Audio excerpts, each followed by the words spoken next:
तो पिछले लेक्चर में हम लोगों ने पॉइंट चार्जेस के कारण इलेक्ट्रिक फील्ड निकालना सीखा था।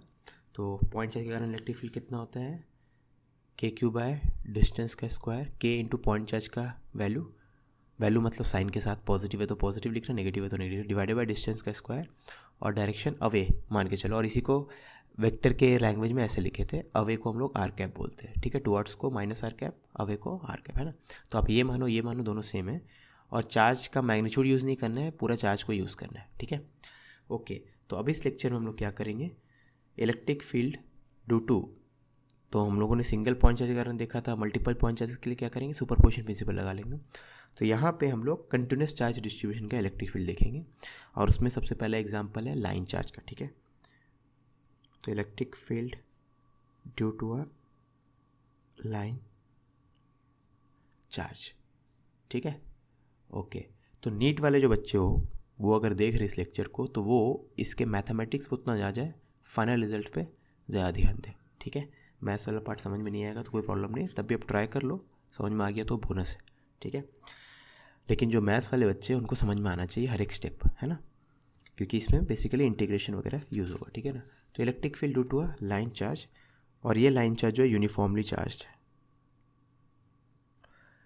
यूनिफॉर्मली चार्ज रॉड बोल दो, यूनिफॉर्मली चार्ज थिन रॉड बोल दो, यूनिफॉर्मली चार्ज लाइन चार्ज बोल दो, ठीक है। अब इसका मतलब क्या है, तो मान लो आपके पास एक लाइन चार्ज है, मतलब बेसिकली एक बहुत ही थिन रॉड है जिसमें चार्ज, जो बहुत ही थिन चार्ज रॉड है और यूनिफॉर्मली लिख दिया गया है, मतलब चार्ज जो है यूनिफॉर्मली डिस्ट्रीब्यूटेड है ना। तो यहाँ पे एक दो पॉइंट चार्ज नहीं है, बहुत सारे पॉइंट चार्जेस आप मान सकते हो, infinitely many small point charges आप यहाँ पे मान सकते हो, ठीक है ना। तो एक लाइन है, इस लाइन के हर पॉइंट पे चार्जेस है, ठीक है।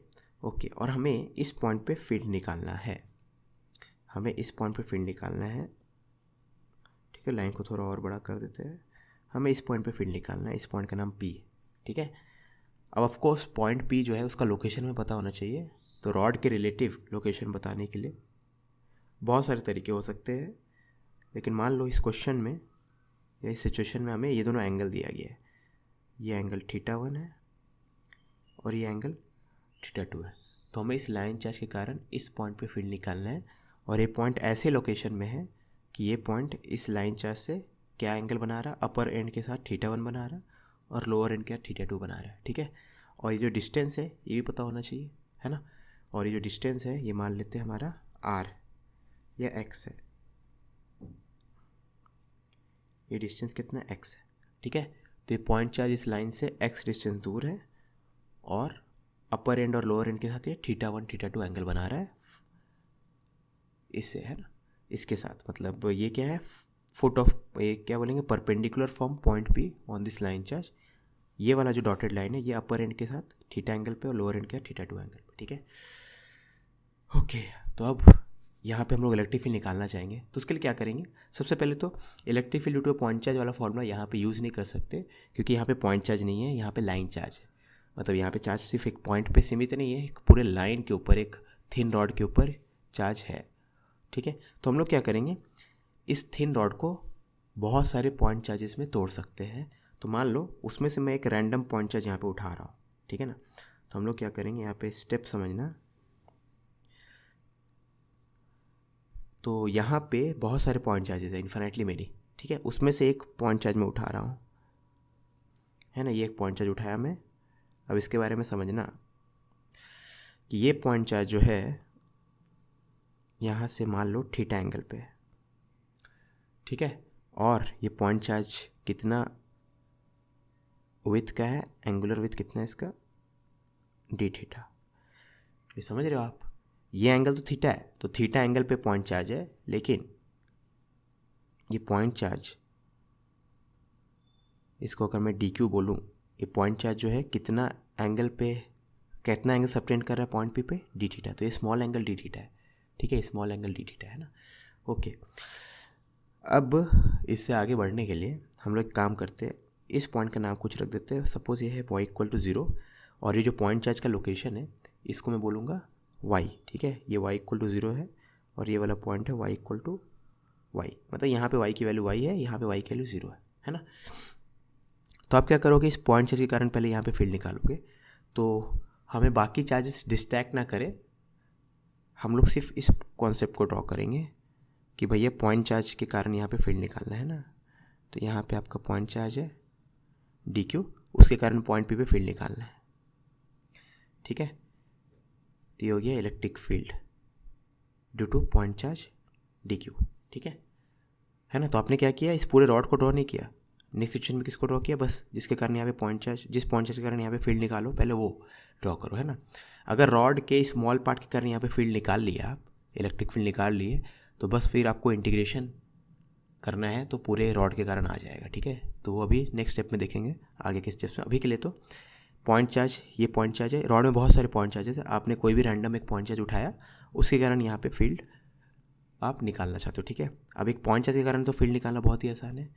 फील्ड क्या होता है, के क्यू डिवाइडेड बाय डिस्टेंस का स्क्वायर। तो आपको ये डिस्टेंस की ज़रूरत पड़ेगी, ठीक है। अब ये डिस्टेंस कितना होगा, अब ये डिस्टेंस आपको याद हो एक्स दिया हुआ था, है ना, ये एक्स है, ये थीटा है, तो ये डिस्टेंस कितना हो जाएगा, ये डिस्टेंस हो जाएगा एक्स सेक थीटा, ठीक है। ये एक्स है, ये थीटा है, तो ट्रिग्नोमेट्री का अगर आपको नॉलेज है तो इस हाइपोटेनस का लेंथ हो जाएगा एक्स सेक थीटा, ठीक है। तो उसको मैं यहाँ लिखता हूँ एक्स सेक थीटा, है ना।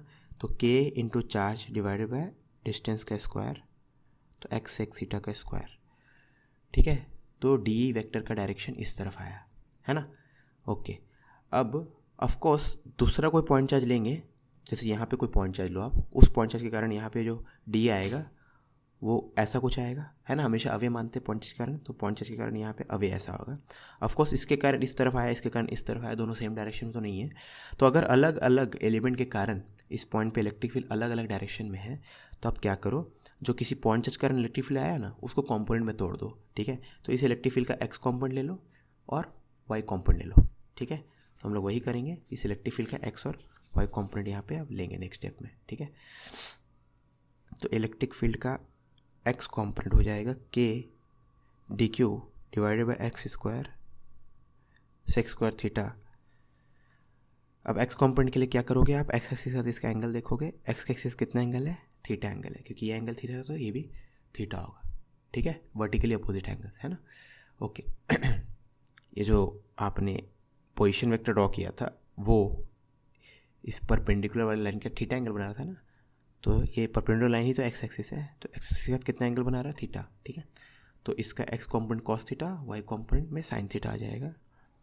तो एक्स कॉम्पोनेंट इतना हो जाएगा और ये हो जाएगा k d q by x square sec square theta into sine theta, लेकिन माइनस साइन के साथ, क्योंकि ये जो वेक्टर दिख रहा है इसका वाई कॉम्पोनेंट नेगेटिव वाई के लॉन्ग है ना, तो माइनस साइन एक डाल दी बस, है ना। अब आप इमेजिन करो, आप अगर इसको इंटीग्रेट करो, क्योंकि ये तो स्मॉल पोर्शन के कारण है, हमें तो निकालना था इस पॉइंट पे electric field due to the entire charge या एंटायर रॉड या एंटायर लाइन, है ना। तो हम लोग क्या करेंगे, इसको इंटीग्रेट करेंगे, क्योंकि स्मॉल पार्ट के कारण, स्मॉल चार्ज के कारण है इतना, पूरे के लिए तो इंटीग्रेशन करना होगा। तो इसको इंटीग्रेट करोगे तो इलेक्ट्रिक फील्ड अलॉन्ग एक्स आपको मिल जाएगा। वैसे इलेक्ट्रिक फील्ड अलॉन्ग वाई निकालना होगा तो इसको इंटीग्रेट करना होगा, ठीक है। लेकिन अब इंटीग्रेशन करने में क्या प्रॉब्लम है, इंटीग्रेशन करने में आपको वेरिएबल्स जो होते हैं एक ही वेरिएबल होता है जिसको इंटीग्रेटिंग जिसको इंटीग्रेटिंग वेरिएबल बोलते हैं, ठीक है। अब यहाँ पे अगर आप वेरिएबल देखोगे तो दो दिख रहा होगा आपको, है ना, एक तो क्यू डी क्यू और दूसरा थीटा। क्यों, क्योंकि आप अलग अलग पॉइंट चार्ज को पकड़ोगे तो थीटा की वैल्यू चेंज होगी, है ना। इनफैक्ट थीटा को वेरी करने पे आप किस पॉइंट चार्ज की बात कर रहे हो वो चेंज हो जाएगा, है ना। तो थीटा तो वेरिएबल है ये और डी क्यू भी है। तो आप क्या करना चाहोगे, इसको एक वेरिएबल में कन्वर्ट करना चाहोगे, तो मान लो आप पूरे इंटीग्रेशन को थीटा के टर्म्स में करना चाहते हो, ठीक है ना। तो आप क्या करोगे, डी क्यू को थीटा के टर्म्स में लिख दोगे, क्योंकि बाकी सब थीटा के टर्म्स में है ना। एक्स तो कांस्टेंट है, एक्स कांस्टेंट है, आप कहीं भी एलिमेंट ले लो, पॉइंट जिस पॉइंट पर फील्ड निकालना चाहते हो उस पॉइंट का इस लाइन से परपेंडिकुलर डिस्टेंस तो एक्स ही रहने वाला है, ठीक है। तो एक्स इज ए कांस्टेंट, के इज ए कांस्टेंट, उसका टेंशन नहीं है। बाकी थीटा दिख रहा और डी क्यू दिख रहा, तो अगर आप इंटीग्रेशन करना चाहोगे तो आप डी क्यू को एक्सप्रेस करना चाहोगे थीटा के टर्म्स में। तो अब हमारा एक ही एम है, डी क्यू को थीटा के टर्म्स में एक्सप्रेस करना, जिसके लिए मैं यहाँ पे जगह छोड़ा, ठीक है। ओके, अब क्योंकि यूनिफॉर्मली चार्ज रॉड है, मान लेते हैं इसका लीनियर चार्ज डेंसिटी कितना है, लैम्डा है। लैम्डा क्या है, चार्ज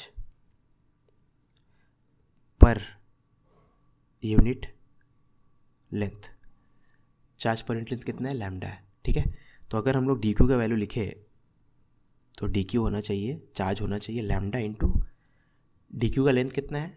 अगर ध्यान दो, इस लेंथ को मैं वाई बोल रहा हूँ, तो अगर ये लेंथ वाई है तो इस डायरेक्शन में छोटे लेंथ को क्या बोलेंगे, डी वाई बोलेंगे। जस्ट लाइक अगर ये एक्स होता है, अगर ये एक्स है तो इस डायरेक्शन में छोटे लेंथ को आप क्या बोलते हो, डी एक्स बोलते हो।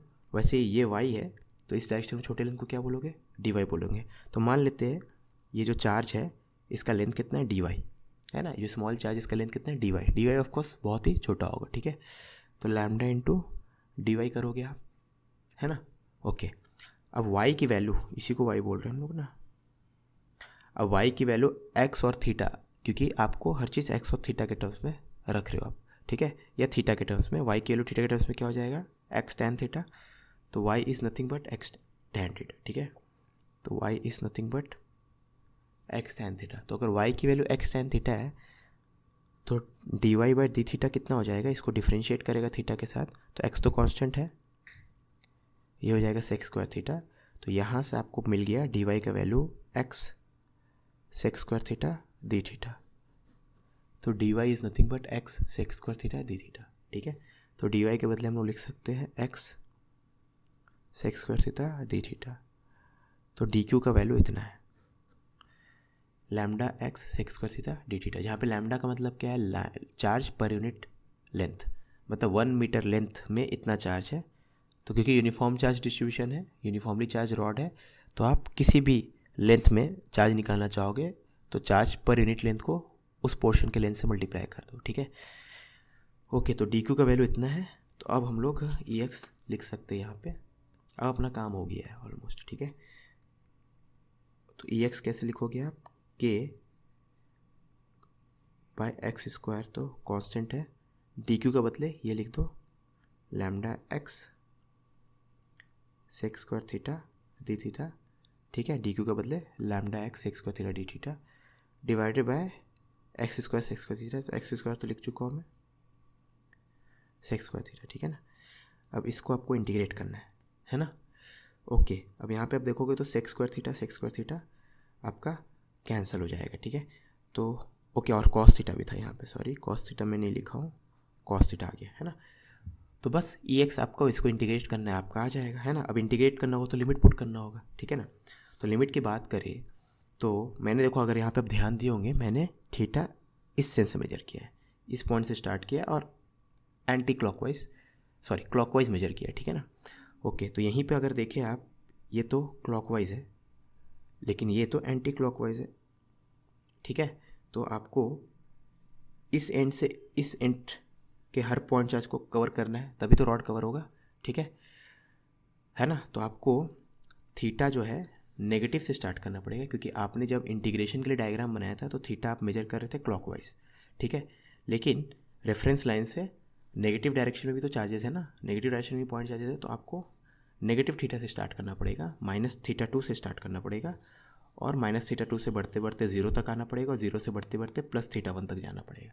माइनस मतलब रेफरेंस लाइन के नीचे, या आप थीटा नाप रहे थे क्लॉकवाइज सेंस में तो माइनस मतलब एंटी क्लॉकवाइज सेंस, ठीक है। तो आपको ये इंटीग्रेशन का लिमिट पुट करना होगा -θ2 से +θ1, -θ2 से +θ1, ठीक है। ओके, अगर आप इसको इंटीग्रेट करो तो सेक्स स्क्वायर थीटा कैंसिल हो जाएगा, तो के लैम्डा बाय एक्स ये आएगा ना, हाँ, कॉस थीटा डी थीटा का इंटीग्रेशन फ्रॉम -θ2 टू +θ1, ठीक है। अब जब हम लोग क्वेश्चंस करेंगे ना, तब आपको माइनस का सिग्निफिकेंस, मतलब माइनस क्यों कर रहे हैं, वो और अच्छे समझ में आएगा। अभी के लिए तो जो मैंने पार्ट बोला अभी कि इस एंगल को -θ2 बोलेंगे, क्योंकि आपने यहाँ पे थीटा को मेजर किया है क्लॉकवाइज सेंस में, तो ये वाला थीटा तो एंटी क्लॉकवाइज सेंस में है, तो इसको माइनस में लिखेंगे, क्लॉकवाइज वाले को प्लस में लिखेंगे, ठीक है। और कोई कारण नहीं है ना। अब कॉस थीटा का इंटीग्रेशन क्या देता है हमें, साइन थीटा देता है, तो के lambda by x sine θ1 plus sine θ2 आ जाएगा, ठीक है। कॉस थीटा का इंटीग्रेशन साइन थीटा हो जाएगा, लिमिट पुट करेंगे तो sine θ1 minus sine of minus sine -θ2, तो साइन ऑफ -θ2 माइनस साइन θ2 हो जाएगा, माइनस माइनस मिलके प्लस हो जाएगा, ठीक है। तो ये हो गया एक्स के अलॉन्ग वाला फील्ड। वाई के अलॉन्ग वाला फील्ड जो होगा वो भी आसानी से निकल जाएगा। ये जो एक्सप्रेशन था इसी को फिर से लिखे तो माइनस के डी क्यू का वैल्यू कितना था, lambda x sec square theta d theta divided by x square into sine theta, sorry x square sex square theta. ठीक है, तो फिर से इसको आप सिंप्लीफाई करो, लिमिट तो ऑफकोर्स वही सेम रहेगा। इसको अगर आप सिंप्लीफाई करो तो क्या आ जाएगा, k lambda by x with a minus sine और ये साइन थीटा का इंटीग्रेशन हो जाएगा। ठीक है, या माइनस को चलो अंदर लिख देते हैं। तो माइनस साइन थीटा का इंटीग्रेशन आपको पता है कॉस थीटा देता है, तो के lambda by x cos theta हो गया। ठीक है, तो इसमें अगर लिमिट पुट करें तो आपको पता है cos of minus theta cos theta के बराबर होता है। तो यहाँ पे एक ये वाला, तो इलेक्ट्रिक फील्ड अलॉन्ग वाई इतना आ गया। ठीक है, तो इलेक्ट्रिक फील्ड अलॉन्ग एक्स के लिए ये वाला फॉर्मूला यूज़ करेंगे और इलेक्ट्रिक फील्ड अलॉन्ग वाई के लिए ये वाला फॉर्मूला यूज़ करेंगे। अगर आप ध्यान दो तो एक्स वाला direction is nothing but normal direction, normal to the rod, है ना, और वाई वाला क्या है, पैरेलल टू द रॉड। ठीक है, तो आपने बेसिकली ये दोनों फॉर्मूला यहाँ पे लिखा है कि वाई वाला इतना होगा, एक्स वाला इतना होगा। ठीक है ना, तो ये नॉर्मल वाला है, कोई रॉड है, रॉड के नॉर्मल डायरेक्शन में इतना आएगा और रॉड के पैरेलल डायरेक्शन में इतना आएगा। ठीक है, तो rod normal to the rod इतना है, याद रखना, पैरेलल टू द रॉड इतना है। तो के lambda by x sine theta 1 plus sine theta 2 normal to the rod वाला है, और parallel to the rod k lambda by x cos theta 1 minus cos theta 2। ठीक है, अब नेक्स्ट लेक्चर में अगर इसमें आपको डाउट हो रहा तो फिर से लेक्चर देख लो। नेक्स्ट लेक्चर में हम लोग इसका एप्लीकेशन देखेंगे। आप कुछ भूल रहे हो। ईमानदारी से बताना, करना है नहीं करना? करना है तो करो ना भाई, क्यों नहीं कर रहे?